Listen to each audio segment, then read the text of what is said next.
Hello, this is Brian Scuttle of Sonic Cinema, and I wanted to share my thoughts about Luca Guadagnino's Bones and All, which I saw via screener this morning.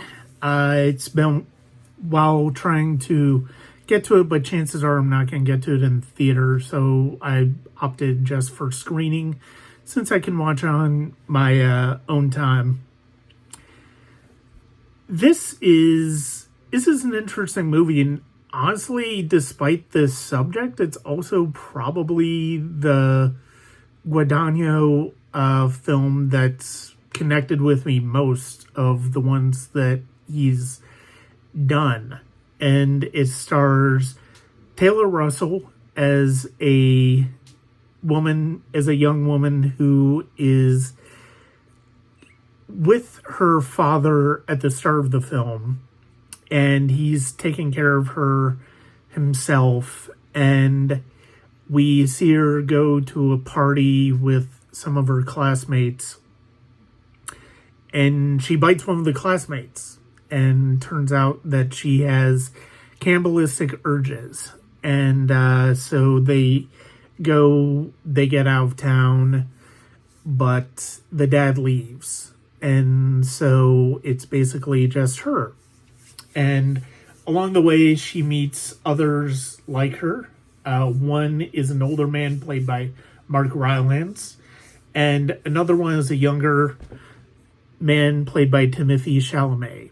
And I will be honest, I think as Chalamet's getting older, I think I'm starting to appreciate him much more as an actor. I think this is easily one of his more accessible roles, I think, or one of the ones that I think I can appreciate more than some of his other stuff in stuff like Lady Bird or Call Me By Your Name earlier on in his career. But as he's growing up, I can definitely see him growing into an absolutely wonderful actor. And, it's funny because it kind of started with Don't Look Up, and even though that movie is not great, I think he is terrific in it.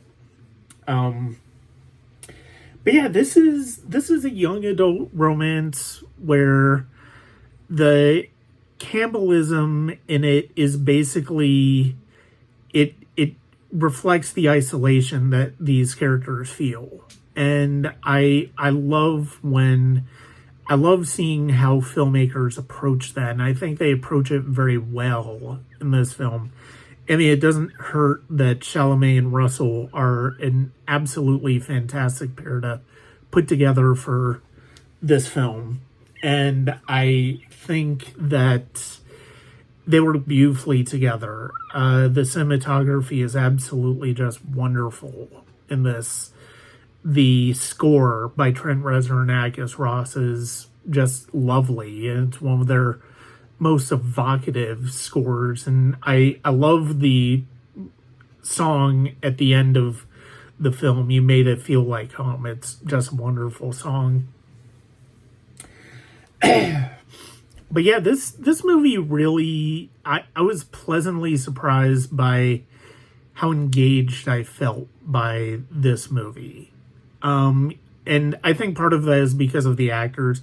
Taylor Russell, I remember watching her in Waves a few years ago, and she just really blew me away in that movie, and she does the exact same thing in this one. And then Chalamet is terrific. Mark Rylance is really interesting in a very peculiar supporting performance, but the way he comes off as sympathetic and then creepy, I think, is one of the strong suits of his performance in this film.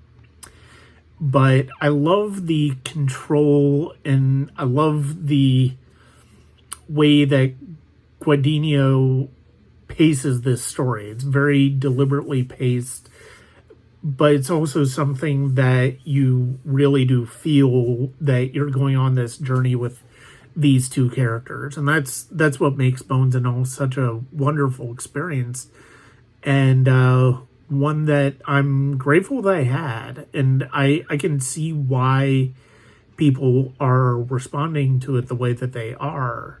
And I'm not sure if it'll get a lot of awards love, but honestly, I think this is a movie that's going to sustain even longer than long after the awards. I think this is one that people will connect with going forward, and I love that it will probably find that audience. And